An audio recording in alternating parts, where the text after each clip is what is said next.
என் தங்கச்சிய எப்படி எப்படி போட்டுக்காரு பாருங்க, விஜய் படத்தை போட்டு ஒருத்தர் இது மாதிரி ஒரு புத்தகம் போடலாம். உங்களுக்கு புரியுதுன்னு நினைக்கிறேன். இப்ப நீங்க பொன்ராஜ் என் மேல கமிஷனர் அலுவலகத்துல மனு கொடுக்க போனீங்கல்ல, புகார் அளிக்க போன, அதுக்கு தகுதியும் நேர்மையும் உங்களுக்கு இருந்திருக்கும்.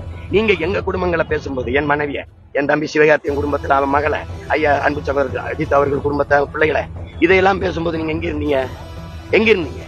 அப்ப உங்க கட்சிக்காரங்க என் கட்சியில் இருக்க பிள்ளைகளை, மற்ற கட்சியில் இருக்க பெண் பிள்ளைகளை அவ்வளவு கேவலமா எழுதுறானே, வாய்க்கு சொல்ல முடியாத வார்த்தைகளை. நீ எல்லாத்தையும் சேர்த்து நான் எடுத்துக்கிட்டேன், மொத்தமா இவ்வளவு இருக்கும் எடுத்துக்கிட்டு நான் இதே கமிஷனர் அலுவலகத்தில் உங்க மேல புகார் கொடுத்தா எப்படி இருக்கும்? இப்படி பேசுறாங்க எங்க குடும்பத்து பிள்ளைகள் எல்லாம். அவர் கட்சி அவர் கண்டிக்கல. இப்ப அவர் மேல இதுக்கு ஒரு வழக்க பதிவு பண்ணி விசாரிங்க, என்னன்னு கேட்க நான் அங்கடி கொடுக்கட்டுமா? நான் இதெல்லாம் சேர்த்து ஒரு புத்தகம் போடட்டுமா? எப்படி எழுதியிருக்காங்க சமூகத்துக்கு காட்டலாமா? சொல்லுங்க. அதை நீங்க கண்டிச்சிருந்தீங்கன்னா வச்சுக்க, இவர் பேயாம பேசுறாரு, உன் முள்ள பேசும்போது இந்த மாதிரி பேசாதீங்கன்னா சொல்லிருக்க மாட்டாரு. பொன்ராஜுக்கு கட்சி இல்ல, அரசியல் இல்ல, வாக்கு இல்ல, சமூக அக்கறை, அதுலதான் அவர் பேசுறாரு. உங்களுக்கு புரியுதா? அவருக்கு ஊடகத்துக்குள்ள இருக்கிறனால ஒரு மனிதனா சொல்லிட்டாரு, மத்தவன் மனசுக்குள்ள புள்ளிங்க வேதனைப்பட்டு இருப்பான்.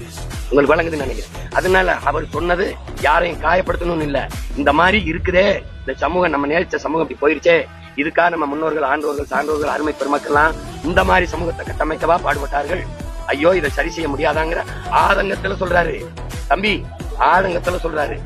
அதுவே தவறுன்னு படுதுன்னா, நோக்கத்தோடு நீங்க எழுதுறீங்க, எங்களை அசிங்கப்படுத்தணும், கேவலப்படுத்தணும், எங்க குடும்பங்களை எழுதுறீங்க, எங்க பிள்ளைகளை, குறிப்பா என் கட்சி பிள்ளைகளை ரொம்ப எழுதுறீங்க. அதை நான் என்ன செய்யலாம் சொல்லுங்க? என்ன செய்யலாம்? என்ன செய்யலாம் தம்பி? நீங்க என்ன பண்றீங்க? இந்த பெண்கள்லாம் உங்களை இப்ப இந்த அண்மையில் நடக்கிறதுக்காக கொஞ்சம் வெறுக்கிறாங்கன்னு இந்த பெண்ணுக்காக நான் வருவேன்னு நடிக்கிறீங்க. நீங்க எங்க நடிக்கிறத நிறுத்தினீங்க? எங்க இன்னும் நடிச்சுதான் இருக்கீங்க. நீங்க திரையில நடிக்கிறது இப்ப தரையில தான் அதிகமா நடிக்கிறீங்க.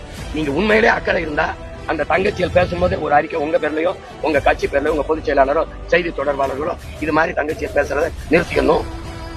அன்பு வேற, இப்படி வெளிக்காட்டுறதுக்கு இந்த வார்த்தைகள் அருவருப்பாருக்கு செய்யக்கூடாது. அப்படி நீங்க அப்படி சொல்லலையே நீங்க. அப்புறம் இப்ப பொன்ராஜ் சொன்னதுல அவர் சொல்றது வருத்தம், ஆதங்கம், யாரையும் காயப்படுத்தணுங்கிற வார்த்தையா அல்லது. அதை வச்சுக்கணும்.